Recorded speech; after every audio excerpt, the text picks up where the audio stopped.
औज़ुबिल्लाहिमिनश्शैतानिर्रजीम बिस्मिल्लाहिर्रहमानिर्रहीम। अस्सलाम वालेकुम नाज़रीन। प्रोग्राम द डिबेट के साथ में हुआ आपका मेज़बान समर अब्बास कज़ाफ़ी। नाज़रीन, हमारी शुरू दिन से ये कोशिश है कि गिलगित बाल्तिस्तान के अंदर मुख्तलिफ़ शुबहाए ज़िंदगी से ताल्लुक़ रखने वाले अफ़राद जिनकी ज़िंदगी के किसी भी शोबे में उनकी खिदमत होती है, उनके हवाले से हम बात करते हैं। आज हमारे साथ हमारे प्रोग्राम में हमारे गेस्ट हैं खुबैब कियानी साहब, जो कि डायरेक्टर हैं यूथ एंड एडोलसेंट एम्पावरमेंट रहनुमा family planning association of Pakistan के। सबसे पहले खुबैब कियानी साहब, हम आपको अपने इस प्रोग्राम में खुश आमदीद कहते हैं। बहुत यकीनन हम भी ये जानना चाहेंगे, हमारे व्यूवर्स भी ये जानना चाहेंगे कि आपका जो इदारा है family planning association of Pakistan, आप डायरेक्टर हैं यूथ एंड एडोलसेंट एम्पावरमेंट के हवाले से, आपका इदारा कब से जो है वो आपके इस शोबे के अंदर काम कर रहा है? बहुत शुक्रिया जी इनविटेशन के लिए और मौका देने के लिए कि मैं यहाँ पे बातचीत कर सकूँ। Thank you. मेरा पहला विज़िट है गिलगित बल्तिस्तान का ये, और मुझे लगता है कि बड़ा अच्छा और बड़ा फ्रूटफुल विज़िट मेरे लिए ये रहा है। मैं बहुत सारे लोगों से मिला, बहुत सारे मामलात को यहाँ पे समझने की कोशिश की। रहनुमा FPAP जो है, ये एक इदारा है जो कि सेक्सुअल रिप्रोडक्टिव हेल्थ के ऊपर स्पेशली फोकस करके काम करता है और 1953 से फॉर्मली ये काम कर रहा है। लेकिन अगर आप काम करने का आप कहिए तो हम 1948 से जो है काम कर रहे थे, लेकिन 53 से हम बाकायदा तौर पे काम करना स्टार्ट हुए और फिर 1961 में जाके एक बाकायदा एक ऑर्गेनाइजेशन के तौर पे हम रजिस्टर्ड हुए, क्योंकि उससे पहले रजिस्ट्रेशन नहीं होती थी। ठीक। तो 1961 के एक्ट के तहत हम लोग रजिस्टर्ड हुए और तब से हम लोग जो है वो पूरे पाकिस्तान में काम कर रहे हैं। और हमारे पूरे पाकिस्तान में हॉस्पिटल्स हैं, हमारे क्लिनिक्स हैं और हमारे बहुत सारे यूथ रिसोर्स सेंटर्स हैं जहाँ पे हम नौजवानों को इंगेज करते हैं। मैं इस इदारे में जो काम करता हूँ, उस इदारे का एक डिपार्टमेंट है, उसे हम कहते हैं रहनुमा FPAP का department for youth and adolescent empowerment. इसके अंदर वेमेन एम्पावरमेंट भी आती है और इसके अंदर हम पावर्टी एलिवेशन के ऊपर भी काम करते हैं। तो ये चीज़ें हैं जिनके ऊपर रहनुमा FPAP जो है वो बेसिकली काम कर रहा है। नौजवानों के साथ हम क्या काम कर रहे हैं?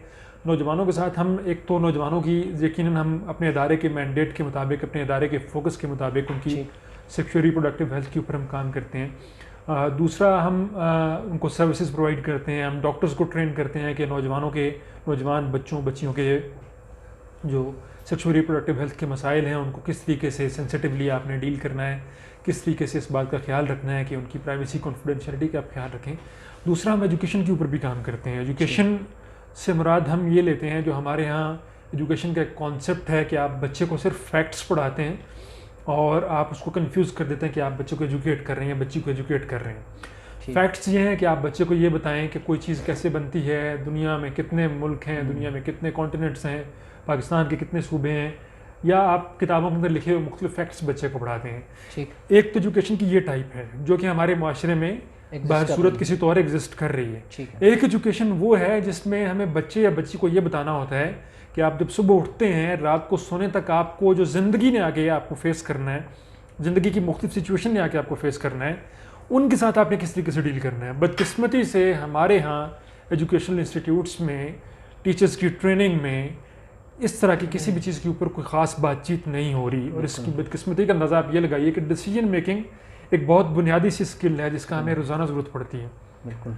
और उस स्किल के ऊपर जब यूनिवर्सिटीज़ तक में जाके सेशन करते हुए मैं बात करता हूँ, स्टूडेंट्स से पूछता हूँ कि आप बताइए कि फॉर्मली डिसीजन मेकिंग का फॉर्मल प्रोसेस आपको किस क्लास के अंदर पढ़ाया गया था। पूरे पाकिस्तान में घूम के जो हम कहें कि एवरेज क्लास जिसके अंदर डिसीजन मेकिंग फॉर्मली पहली दफ़ा पढ़ाई जाती है वो 15th ईयर ऑफ एजुकेशन है, फर्स्ट ईयर ऑफ मास्टर्स है, वहाँ पे जाके, या थर्ड सेमेस्टर ऑफ मास्टर्स है, वहाँ पे जाके कहीं पे पढ़ाए जा रहे हैं। तो ये बदकिस्मती है। हम इसी गैप को फिल करने के लिए एक पूरा प्रोग्राम जो हम चला रहे हैं लाइफ स्किल्स बेस्ड एजुकेशन के नाम से। उस प्रोग्राम में हम 8 मेन कंपोनेंट्स के ऊपर काम करते हैं। उन मेन कंपोनेंट्स में ह्यूमन राइट्स है कि एक इंसान के या एक बच्चे के क्या हुकूक होते हैं, और हमारी पाकिस्तान की गवर्नमेंट ने कौन कौन से डॉक्यूमेंट्स के अंदर अपने शहरियों के लिए कौन कौन से हुकूक मुतय्यन किए हैं, उनके बारे में अपने बच्चों को इंटरनेशनल डॉक्यूमेंट जो है बच्चों के हुकूक आलमी मुआहिदा उसके बारे में उनको बताते हैं। दूसरा हमारा जो चैप्टर है इसके अंदर वो है जेंडर के ऊपर। जेंडर है कि एक मर्द, औरत या ख्वाजा सरा के दरमियान में सिर्फ मर्द, औरत या ख्वाजा सरा होने की बुनियाद पर किस तरीके से मुआशरा मुख्तलिफ अपॉर्चुनिटी तक उनकी रसाई को बढ़ा देता है या कम कर देता है। मिसाल से लें कि हमारे यहाँ जेंडर की बेस पे एक औरत को औरत होने की बुनियाद पे हमारे मुल्क के बहुत सारे हिस्सों में तालीम तक रसाई हासिल नहीं है, क्योंकि माशरे का ये कॉन्सेप्ट है कि औरत तालीम ना भी ले तो कोई मसला नहीं है। हालांकि बायोलॉजिकली पढ़ने के लिए जहन चाहिए, दिमाग चाहिए, आंखें चाहिए, बाज़ औक़ात आंखें भी नहीं चाहिए, हमारे नाबीना अफराद भी बहुत अच्छा पढ़ते हैं। तो पढ़ने के लिए अल्लाह ताला ने दोनों को पैदा किया, लेकिन हमने मुआशरे ने तय कर लिया कि औरतों को नहीं पढ़ना चाहिए। ये अब जेंडर से रिलेटेड मसला है। बिल्कुल, तो इसके ऊपर हम काम करते हैं ताकि हमारे मुआशरे में किसी भी जेंडर का कोई भी फ़र्द किसी भी वजह से मुआशरे के अंदर मौजूद पाए जाने वाले किसी भी आप ख्याल की जैसे जो है वो डिसएडवांटेज्ड लाइफ ना गुजारें। ये दूसरा हमारा चैप्टर हो गया। फिर हम तीसरे चैप्टर में बताते हैं कि कम्युनिकेशन स्किल्स क्या हैं, इनके मेन स्टाइल्स क्या हैं, आप किस तरीके से असर्टिव हो सकते हैं, पैसिव कम्युनिकेशन क्या होता है, एग्रेसिव कम्युनिकेशन क्या होता है, ज़िंदगी के मुख्तलिफ मौक़ों पे कौन कौन से कम्युनिकेशन स्टाइल को हम यूज़ कर सकते हैं या मिक्स ऑफ कम्युनिकेशन स्टाइल्स हम यूज़ कर सकते हैं आगे बढ़ने के लिए। इसके बारे में बातचीत बताते हैं। उसके बाद हम ये भी करते हैं कि हम जो हमारा अगला चैप्टर है वो है डिसीजन मेकिंग के ऊपर, फैसला साजी के बारे में हम उनको बताते हैं। उसके बाद हम उनको बताते हैं कि इंटरपर्सनल रिलेशनशिप्स को आप कैसे मैनेज करें, अपने पेरेंट्स से बातचीट कैसे करें, अपने टीचर से, दोस्त किस तरीके के बनाएं, अच्छे दोस्त कौन होते हैं, इसके बारे में हम उनसे बातचीत करते हैं। फिर एक चैप्टर बड़ा इंपॉर्टेंट हमारा वो बताता है कि प्यूबर्टी या जब बलूगत के दौरान में आप जिन तब्दीलियों से गुजरते हैं उनमें से आपने कैसे गुजरना है, अपनी बॉडी को सेहतमंद कैसे रखना है, अपनी सफाई का, पाकीज़गी का, अपनी हाइजीन का, सेहत के पॉइंट ऑफ व्यू से किस तरीके से ख्याल रखना है। ये बच्चों को मेल टीचर्स पढ़ाते हैं, फीमेल को फीमेल टीचर्स पढ़ाती हैं, इनमें मिक्स नहीं होता इस चैप्टर में। उसके बाद एक चैप्टर हमारा है वो हम पढ़ाते हैं उसके अंदर के आप अपने आप को protection and violence and abuse से कैसे बचा सकते हैं। चाइल्ड सेक्शुअल अब्यूज़ एक बहुत राइज़ करता हुआ चैलेंज है। चाइल्ड अब्यूज़, सेक्शुअल अब्यूज़ जो है अब्यूज़ की एक टाइप है, लेकिन हम emotional abuse, physical abuse, psychological abuse सबको बात करें तो सब अब्यूज़ जो हैं वो बदकिस्मती से बढ़ रहे हैं।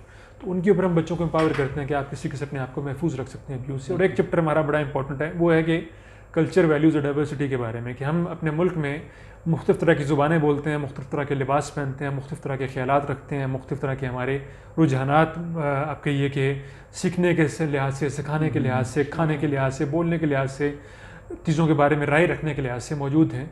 तो हमें जिस हद तक एक डाइवर्स माशरा है उसी हद तक अपनी टॉलरेंस को भी बढ़ाना है, ताकि हम एक दूसरे को सिर्फ इसलिए ना बुरा कहना शुरू कर दें कि ये तुमने कैसे कपड़े पहने हुए हैं, ये तुम किस तरह की बात कर रहे हो, किस तरह की ज़ुबान में बात कर रहे हो। तो हमें अपनी ज़ुबानों की भी रिस्पेक्ट करनी है, हमें अपने ख्यालात की भी रिस्पेक्ट करनी है, मुख्तलिफ तरीके से सोचने वाले अफराद की भी रिस्पेक्ट करनी है। तो इन चीज़ों के ऊपर कल्चर एक टॉपिक हमारा जो स्पेसिफिक है। तो ये हमारा नौजवानों के साथ बेसिकली मेन काम ये है। अच्छा, बहुत ज़बरदस्त कि अपना कियानी साहब, जैसा कि आपने शुरू में कहा कि आपके यूथ डेवलपमेंट के हवाले से आप लोग काम कर रहे हैं। डेफिनेटली हमारे मुल्क के अंदर तकरीबन 40 से 45% जो पॉपुलेशन है वो यूथ की ही है। यूथ की एम्पावरमेंट के हवाले से, और दूसरा आज का जो दौर है वो स्किलफुल का दौर ज़्यादा है, वो क्योंकि एजुकेशन, ट्रेडिशनल एजुकेशन की निस्बत स्किलफुल होना बहुत ज़रूरी है। तो इस हवाले से आपका इदारा क्या काम कर रहा है और फ्यूचर में आपकी क्या स्ट्रेटजी है? बिल्कुल, ये बड़ा अच्छा सवाल है। और पाकिस्तान में अगर हम 29 ईयर्स का आप लें, 29 ईयर्स, अंडर 29 का हम ब्लैंकेट लें यूथ को कंसिडर करने के लिए, तो पाकिस्तान की टोटल आबादी का 64% लोग जो हैं वो नौजवान हैं। ये बहुत बड़ा नंबर है और बहुत खूबसूरत और बहुत ख़तरनाक बेयक नंबर है। खूबसूरत ऐसे है कि अगर हमने इनकी एनर्जीज़ को पॉजिटिवली चैनल कर लिया, इतने ज़्यादा नौजवानों की, तो हमारा मुल्क बड़ी तेज़ी से तरक्की करेगा। लेकिन खौफनाक इस तरीके से है कि ख़तरनाक इस तरीके से है कि अगर हमने इनकी एनर्जीज़ को चैनल ना किया और हम ये सोचते रहे कि एनर्जी अपने आप को एक्सप्रेस नहीं करेगी तो हमारी खाम ख्याली होगी। एनर्जी को जब पॉजिटिव चैनल्स नहीं दिए जाते, एनर्जी अपने आप को नेगेटिव चैनल्स के थ्रू एक्सप्रेस करती है। आप क्राइम का पेज उठाएं, आप सहाफ़ी हैं, आप हादसात का पेज उठाएं, आप सहाफ़ी हैं, आप उसका एनालिसिस कीजिए। हमारे नौजवान ही ज़्यादातर इन केसेस में इन्वॉल्व हैं, क्राइम के अंदर भी और हादसात के अंदर भी। तो ये चीज़ें इस चीज़ की तरफ इशारा करती हैं कि नौजवानों को मौक़े मिलने चाहिए, नौजवानों को रहनुमाई मिलनी चाहिए भैया दुरुस्त वक्त पे। और जो आपने कहा कि टेक्निकल एजुकेशन, पेरेंट्स, बहुत सारे पेरेंट्स जो हैं वो एजुकेशन का मतलब ये ले बैठे हैं। मेरा कभी कभी मेरा दिल करता है कि मैं किसी ऊंचे से पहाड़ पे चढ़ जाऊं और इस बात पे बारे में चीख चीख के लोगों को बताऊं कि आपका बच्चा जो स्कूल में पढ़ रहा है उससे वो कामयाब नहीं हो सकता।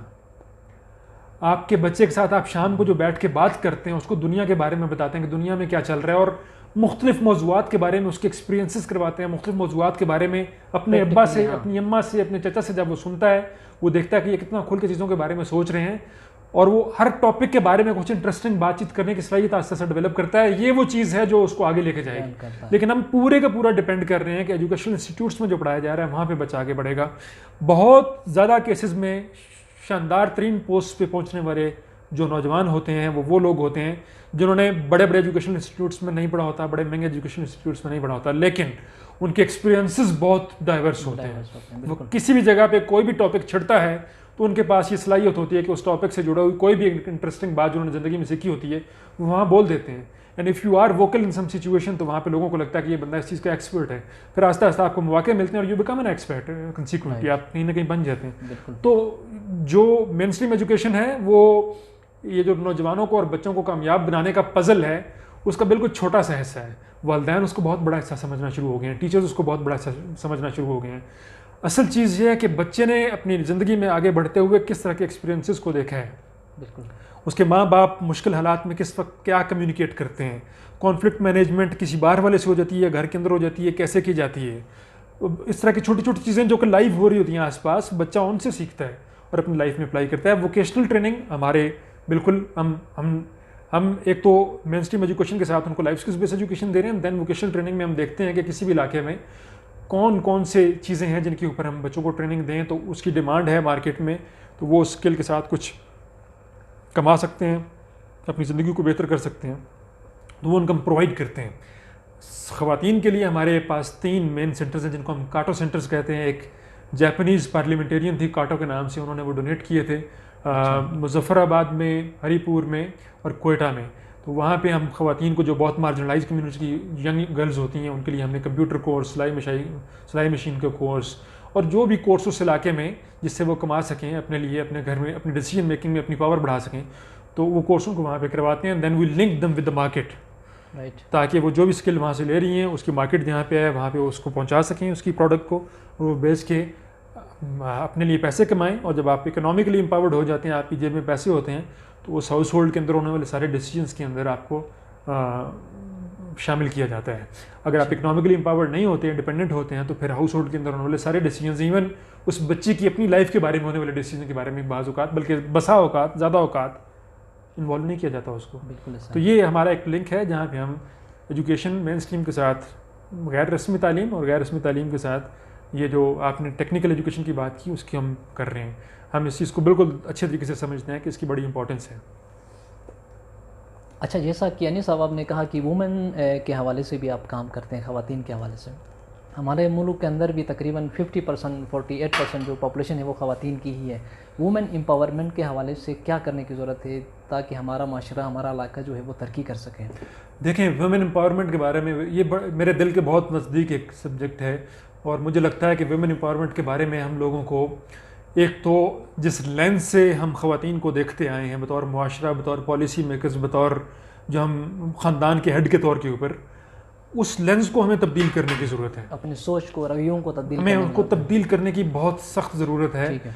हमें एक ख़ातून को, एक बच्ची को उसके ऊपर ट्रस्ट करना चाहिए कि वो अपनी लाइफ में जो भी आगे बढ़ना चाहती है, जो भी उसके प्लान्स हैं, उस प्लान्स को उसी तरीके से सपोर्ट किया जाना चाहिए हर लेवल पे जिस तरीके से हम एक लड़के को सपोर्ट करते हैं। बिल्कुल ऐसा ही है। और बच्चे या बच्ची के दरमियान में हमने जो फ़र्क रखा हुआ है, जो हमारे अंदर डीप रूटेड ये मसाइल हैं कि किसी जगह पे बच्चा पैदा होता है तो वहाँ पे खुशी मनाई जाती है, बच्ची पैदा होती है तो वहाँ परेशान हो जाते हैं। सबसे पहले तो इसी चीज़ को हमें ख़त्म करना होगा।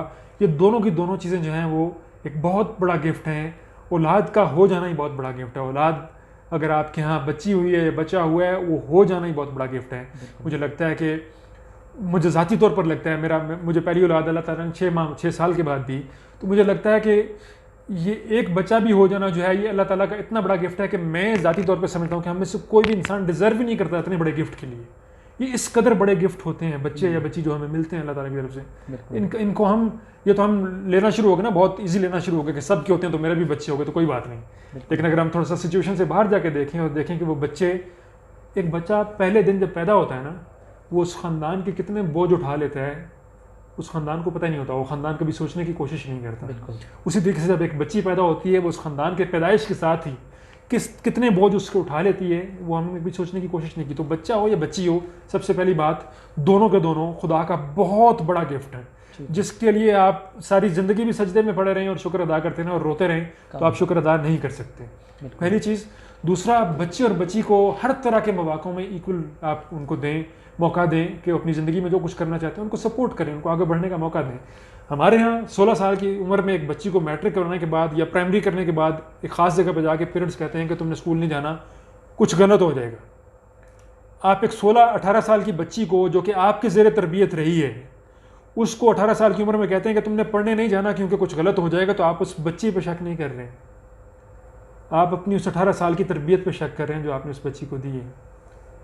शी इज़ योर प्रोडक्ट, जिसको आपने तरबियत दी है कि उसने मुआशरे में किस तरीके से चलना फिरना है, किस तरह के मसाइल यहाँ पे हो सकते हैं, किस तरह के ख़तरे यहाँ पे मौजूद हैं, और वो जब भी आपके सामने आए तो किस तरीके से उनसे डील करना है, और अगर डील करने में मुश्किल आ रही हो तो कैसे मैं बतौर फादर, बतौर इस घर के बड़े मेल मेंबर के या बतौर इस घर के बड़ी फीमेल मेंबर के मैं तुम्हारे साथ खड़ा हूँगा या खड़ी होंगी।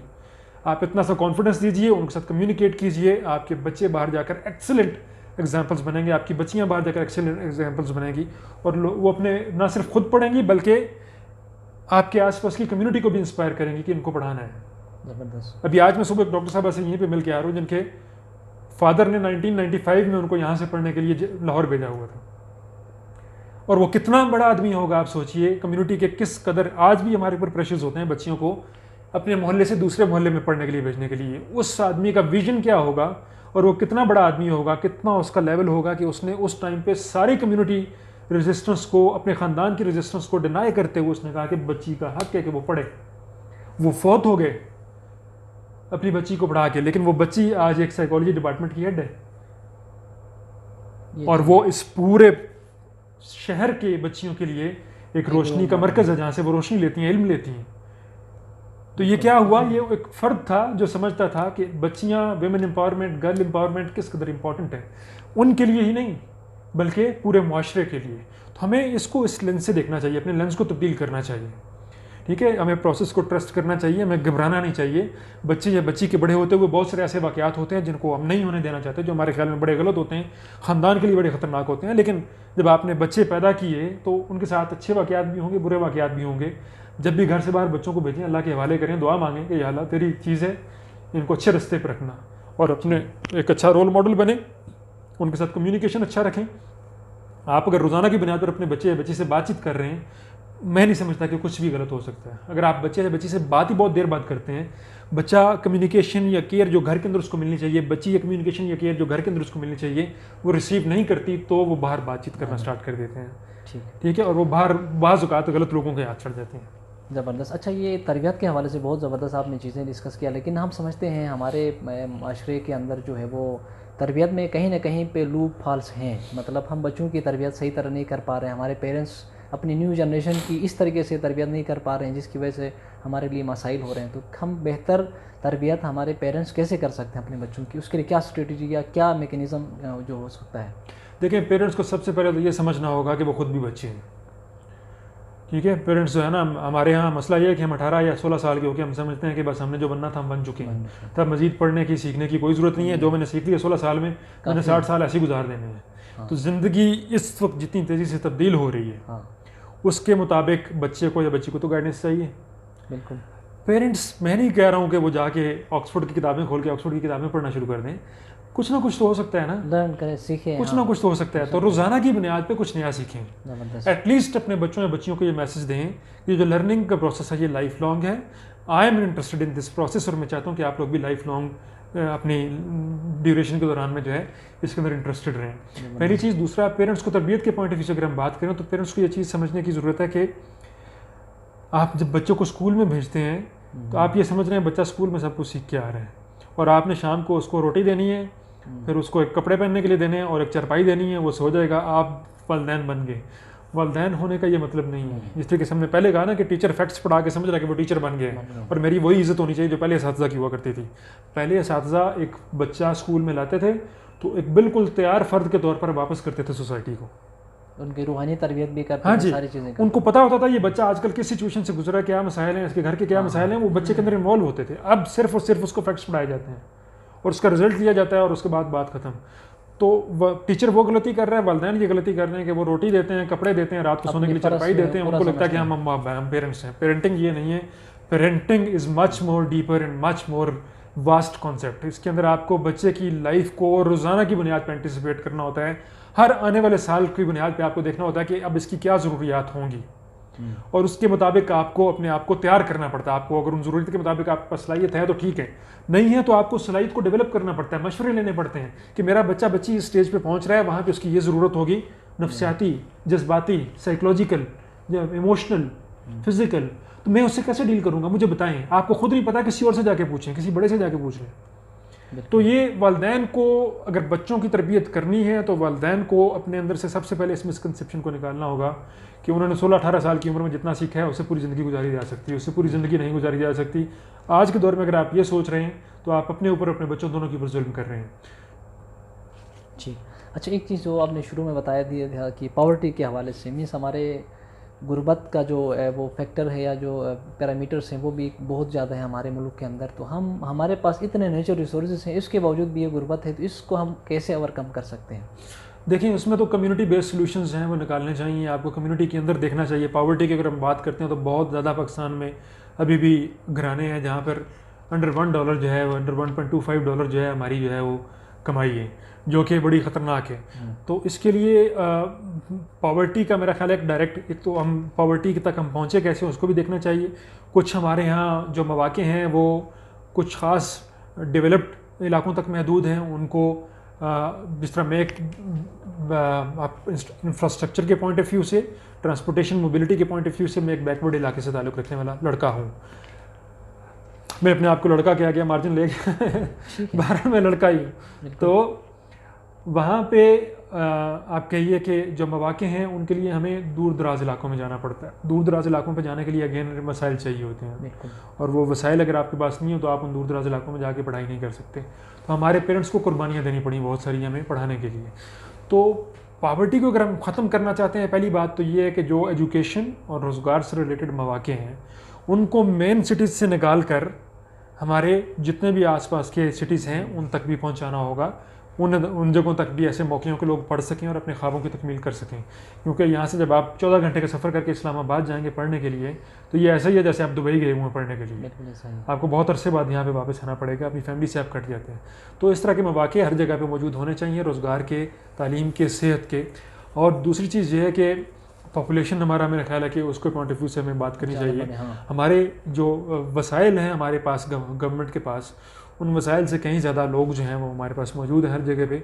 और पॉपुलेशन के जो एक्सपर्ट्स हैं वो, और हमारा इदारा क्योंकि फैमिली प्लानिंग पे काम करता है, आमतौर पर लोग ये समझते हैं कि हम वो नारा लगाने वाले हैं जो कहते हैं कि बच्चे दो ही अच्छे हैं। हम वो नारा नहीं लगाते हैं।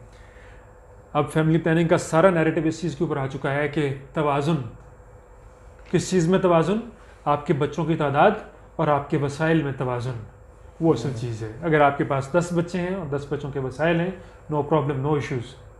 अगर आपके पास 2 बच्चे हैं और आपके पास 2 बच्चों के वसाइल हैं, वसाइल से मुराद हम ये नहीं होता कि आपके पास सिर्फ पैसे हैं। वसाइल से मुराद हम ये लेते हैं कि साइकोलॉजिकली, फ़िज़िकली, नफ्सियाती तौर पर, जज्बाती तौर पर आपके बच्चे की जो जो ज़रूरियात होंगी हर वक्त के पॉइंट ऑफ व्यू से आप अपने बच्चों को कितना वक्त दे पाएंगे, उस हिसाब से आपके पास वसाइल तवाज़ुन में मौजूद होने चाहिए।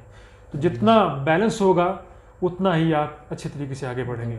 तो फैमिली प्लानिंग का पूरा नैरेटिव जो है वो अब तवाज़ुन के ऊपर है कि आपके वसाइल और आपके बच्चों की तादाद में अगर तवाज़ुन है तो कोई मसला नहीं है। अगर तवाज़ुन नहीं है तो आप बच्चे पैदा करेंगे, वो बड़े होकर क्रिमिनल्स बनेंगे, वो बड़े होकर दूसरों को नुकसान पहुंचाएंगे, अपने आप को नुकसान पहुंचाएंगे, आपको नुकसान पहुंचाएंगे, इस माशरे को नुकसान पहुंचाएंगे।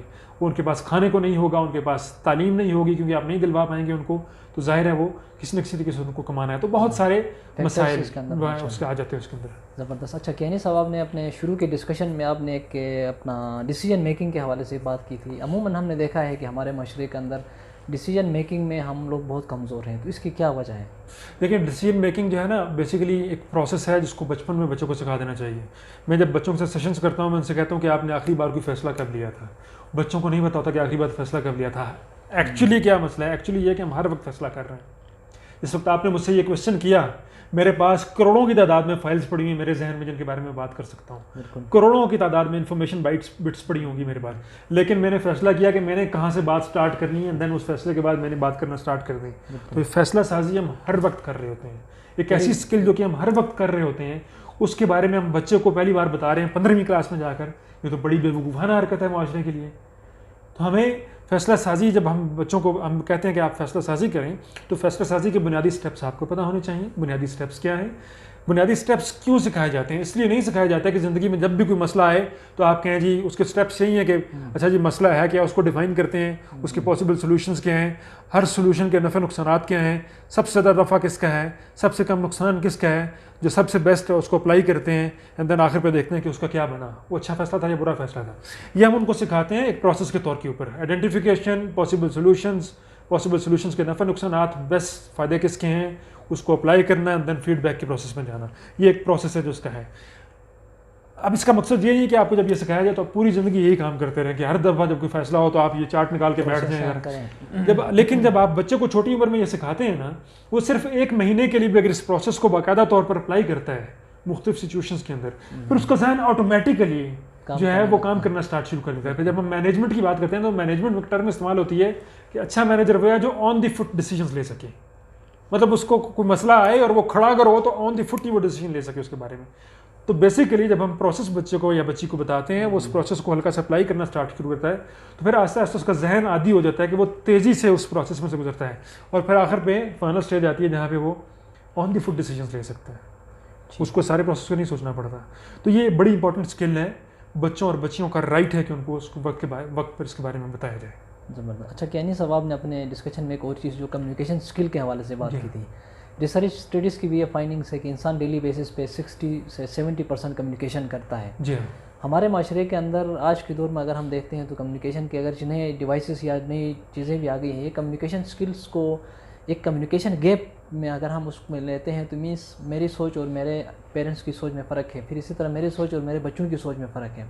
ये जो कम्युनिकेशन गैप है उसको हम कैसे कम्युनिकेशन स्किल में कन्वर्ट कर सकते हैं?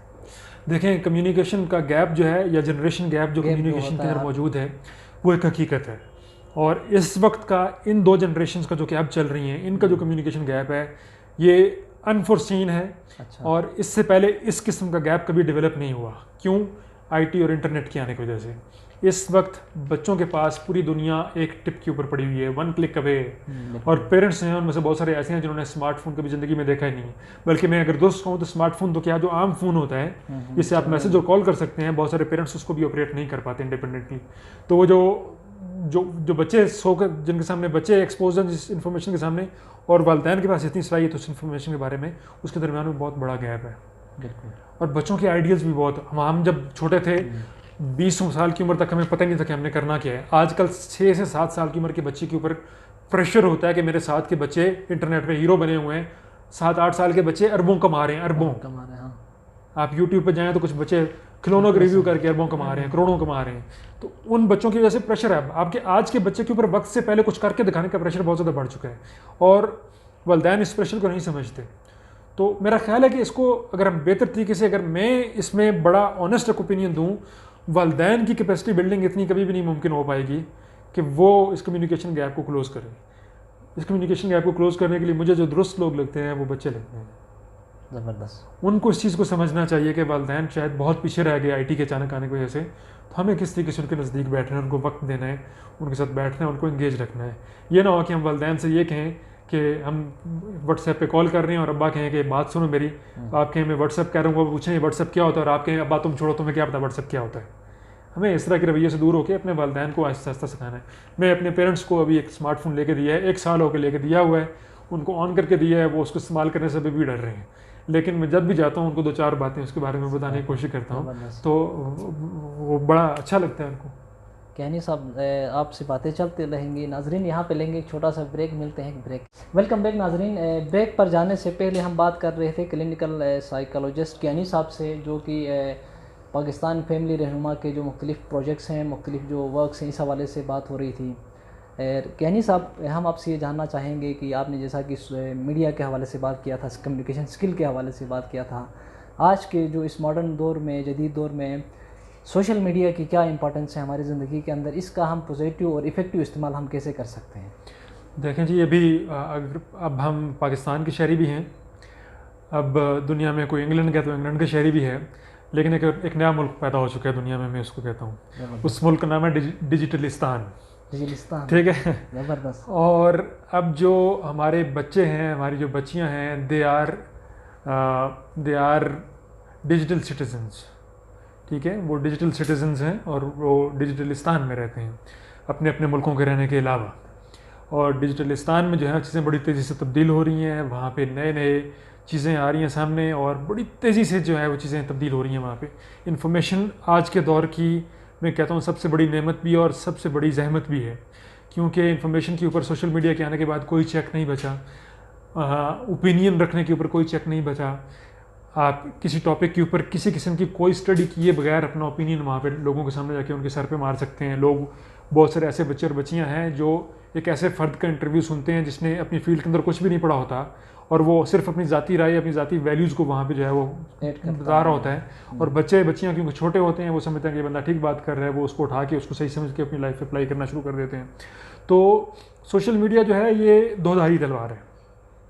इसके फ़ायदे बहुत ज़्यादा हैं कि आप बड़ी तेज़ी से इन्फॉर्मेशन सीख सकते हैं, बड़ी तेज़ी से दुनिया के बेहतरीन एक्सपर्ट्स के बारे में जान सकते हैं, वो क्या बात कर रहे हैं, करंट टॉपिक्स आपकी फील्ड के क्या चल रहे हैं, करंट ट्रेंड्स क्या चल रहे हैं, एनीथिंग, आजकल का नैरेटिव क्या आपकी फील्ड का, सब कुछ तो मौजूद है वहाँ पे। लेकिन उसके साथ साथ सोशल मीडिया, हम उसके बारे में अगर ये समझते हैं कि सोशल मीडिया पे मैं तो उसको 80 और 20 भी नहीं कहता, कि जो actual content, issue based content आ रहा है वो शायद 80-20 की रेशो में भी नहीं है। सोशल मीडिया जो प्रोपेगेंडा जो है सोशल मीडिया के ऊपर बेस्ड, मुख्तलिफ एक फ़र्द के मफाद से लेके एक बहुत बड़े रीजन के मफाद तक, एक बहुत बड़े ग्लोबल मफाद तक आप देखिए तो प्रोपेगेंडा बेस्ड कंटेंट जो है वो बहुत ज़्यादा सोशल मीडिया के ऊपर। और जब हम एनालिसिस करते हैं, साइकोलॉजिकल एनालिसिस करते हैं कि वो कितना इफेक्टिव है, तो वो बहुत इफेक्टिव भी साबित हो रहा है हर जगह के ऊपर। मुख्तलिफ चीज़ें जो हैं, हर इदारा, हर जो ग्लोबल हो, चाहे वो किसी भी लेवल पे कोई चीज़ हो, वो कोशिश कर रहे हैं कि अपने अपने आपको पॉजिटिव दिखाने का एक इन अ गुड सेंस एक प्रोपेगेंडा है वो उसको किया जाए।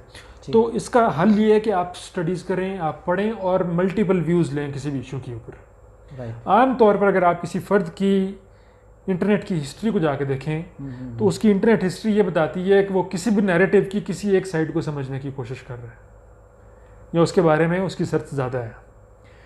आपको किसी भी चीज़ के बारे में बात करनी है, अपनी राय देनी है, तो आपकी इंटरनेट की सर्च हिस्ट्री में दोनों के लिए बराबर टाइम, बराबर लिंक्स मौजूद होने चाहिए, उसके बाद आपको बात करनी चाहिए। और अगर आपके सामने कोई बंदा कोई बात रखता है तो उस बात को आपको तहकीक करनी चाहिए कि ये बंदा बात तो कर रहा है, क्या इसके असल में पीछे कोई बात मौजूद भी है या वैसे ही अपने पास से बात कर रहा है, तो तहकीक करनी चाहिए। सोशल मीडिया दो-धारी तलवार है, अच्छी चीज़ें हो रही हैं लेकिन बहुत सारा ऐसा कंटेंट है जो कि मिसगाइडिंग है, मिसलीडिंग है, अनऑथेंटिक है। उस कंटेंट से बचने का सिर्फ एक ही तरीका है कि आप अपने आप को एजुकेट करें। किताब आपकी साथी है, इंटरनेट आपका साथी है, अपनी फील्ड के एक्सपर्ट्स के लेक्चर्स को सुने, वो आपके साथी हैं। अपने आप को बेहतर से बेहतर करें अपनी फील्ड के हवाले से। और ये कभी भी मत भूलें कि आप किसी भी फील्ड के अंदर एक्सपर्ट कभी भी नहीं बनते ज़िंदगी में। परफेक्शन से ज़्यादा बोर कर देने वाली चीज़ दुनिया में कोई भी नहीं है। अगर आप किसी जगह पर जाके फील करना शुरू कर देते हैं, मैंने जो सीखना था सीख लिया, आई एम परफेक्ट, तो you become a very boring person. ठीक है, पर nothing is more boring than perfection. जब आप परफेक्शन करें, आप क्या हुआ, आपने कहा मैं परफेक्ट हो गया हूँ, आपने सीखना छोड़ दिया, अब फिर क्या होगा, आपने वही बातें लगातार मुख्तलिफ जगहों पे करती रहनी है, क्योंकि आपने या तो कुछ डाल नहीं रहे अपने जहन के अंदर। बिल्कुल।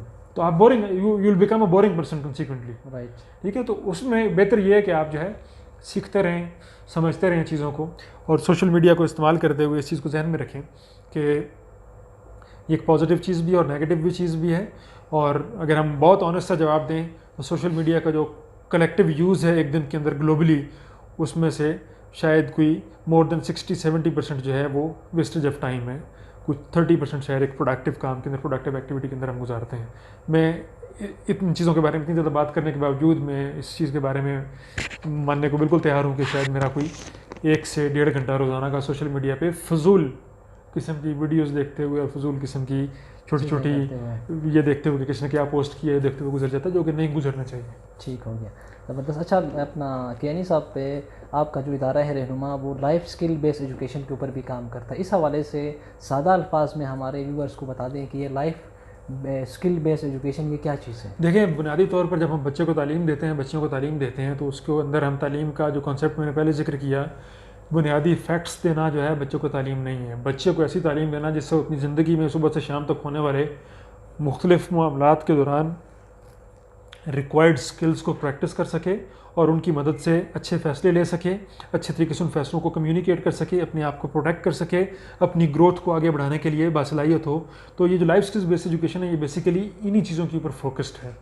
इसके अंदर जो हम कंपोनेंट्स पढ़ाते हैं उनमें ह्यूमन राइट्स है, जेंडर है, इंटरपर्सनल कम्युनिकेशन स्किल्स हैं, इंटरपर्सनल रिलेशनशिप्स हैं, डिसीजन मेकिंग है, प्यूबर्टी से रिलेटेड मसाइल हैं कि किस तरीके से आप जब बड़े होते हैं आपकी बॉडी के अंदर क्या क्या चेंजेस आते हैं, एज स्पेसिफिक अच्छे टीचर्स की मदद से और एक ऑथेंटिक अंदाज में हमें ये इन्फॉर्मेशन बच्चों तक जितनी ज़रूरत हो उनको उतनी देनी होती है। एक बच्ची अगर प्यूबर्टी में दाखिल होने लगी है और उसको मेंस्ट्रुअल हाइजीन के बारे में हमें बताना है तो हमने इंतज़ार नहीं करना कि अपने पहले मेंस्ट्रुअल साइकिल में दाखिल हो जाए तो फिर हम उसको बताएंगे। हमें उसको 6 महीने 8 महीने पहले उसके बारे में बताना पड़ेगा ताकि अचानक से उसके ऊपर बॉम्ब ना फूटे कि ये मेरी बॉडी किस तरीके से रिस्पॉन्ड कर रही है। उसको तैयार होना चाहिए। ये पाकीज़गी के पॉइंट ऑफ व्यू से भी है, इस्लाम के पॉइंट ऑफ व्यू से भी है, दीनी पॉइंट ऑफ व्यू से भी है कि आप उसको पाकीज़गी के बारे में ट्रेन करें और उसकी सेहत और हाइजीन के पॉइंट ऑफ व्यू से भी है। हमारा इदारा जहाँ से बात करता है हम सेहत के पॉइंट ऑफ व्यू से बात करते हैं कि हम सेहत के पॉइंट ऑफ व्यू से ये आपका हक है कि आप जो है बर वक्त आपको इन्फॉर्मेशन दी जाए कि आपने किस तरीके से अपनी बॉडी के अंदर होने वाले चेंजेस से डील करना है और वो इन्फॉर्मेशन जितनी आपकी उम्र की ज़रूरत है सिर्फ उतनी होनी चाहिए, उससे आगे की नहीं बताई जानी चाहिए, ऑथेंटिक होनी चाहिए और आपके टीचर्स या किसी ज़िम्मेदार फ़र्द के थ्रू आपको पता चलनी चाहिए और किसी सिस्टम के थ्रू पता चलनी चाहिए। ये हम कहते हैं और हम इसके लिए काम करते हैं। और लाइफ स्किल्स बेस्ड एजुकेशन में हम कल्चर, वैल्यू और डाइवर्सिटी के ऊपर भी काम करते हैं कि पाकिस्तान एक डाइवर्स मुल्क है, कपड़ों के लिहाज से, खानों के लिहाज से, ज़ुबानों के लिहाज से, मल्टीपल चीज़ों की वजह से, तो हमें एक दूसरे की डाइवर्सिटी को भी जो है वो रिस्पेक्ट करना है। हम ये ना हो कि किसी को सिर्फ इस बात पे कहें कि वो तुम तो ये ज़ुबान बोल रहे हो, ये ज़ुबान बोलने वाले तो ये होते हैं। जब हम इस तरह की इनसेंसिटिव बातें कर देते हैं मुख्तलिफ जगहों के ऊपर तो हमारे दरमियान फासले क्रिएट करती हैं। तो हमें इन फासलों से बचना है। हमें अपने कल्चर्स को जो कि मुख्तलिफ हैं, अपनी वैल्यूज़ को जो कि बाज़ औक़ात मुख्तलिफ हैं, अपनी डाइवर्सिटी को रिस्पेक्ट करना है। जब तक हम वो नहीं करेंगे तो life skills based education basically आप सादा तरीन लफ्ज़ों में कहिए कि एक बच्चे या बच्ची को सुबह से लेकर शाम तक ज़िंदगी के जो उनके सामने चैलेंजेस लेके आती है उनसे बेहतर तौर पर निपटने के लिए, तैयार करने के लिए तालीम के मुख्तलिफ कॉन्सेप्ट्स हैं जिनका एक मजमूआ है। और कोशिश ये है कि ये मजमूआ मेन स्ट्रीम एजुकेशन के अंदर शामिल किया जाए। उसके अंदर एक चैप्टर बच्चों की प्रोटेक्शन के पॉइंट ऑफ व्यू से भी है कि वो किस तरीके से अपने आप को फिज़िकली, साइकोलॉजिकली, सेक्शुअली अब्यूज़ से महफूज रख सकते हैं। चाइल्ड सेक्शुअल अब्यूज़ जो कि चाइल्ड अब्यूज़ का एक छोटा सा कंपोनेंट है, ये बहुत राइज पे है पाकिस्तान में। आपने देखा होगा बहुत सारे केसेस आए हैं हमारे पास और उनके बारे में क्यों नहीं हम बता पा रहे, अपने बच्चों को कैसे महफूज रखना है, ये एक अलग चीज़ है। पेरेंट्स समझते हैं कि टीचर बताएंगे, टीचर समझते हैं कि पेरेंट बताएंगे और कोई भी नहीं बताएगा।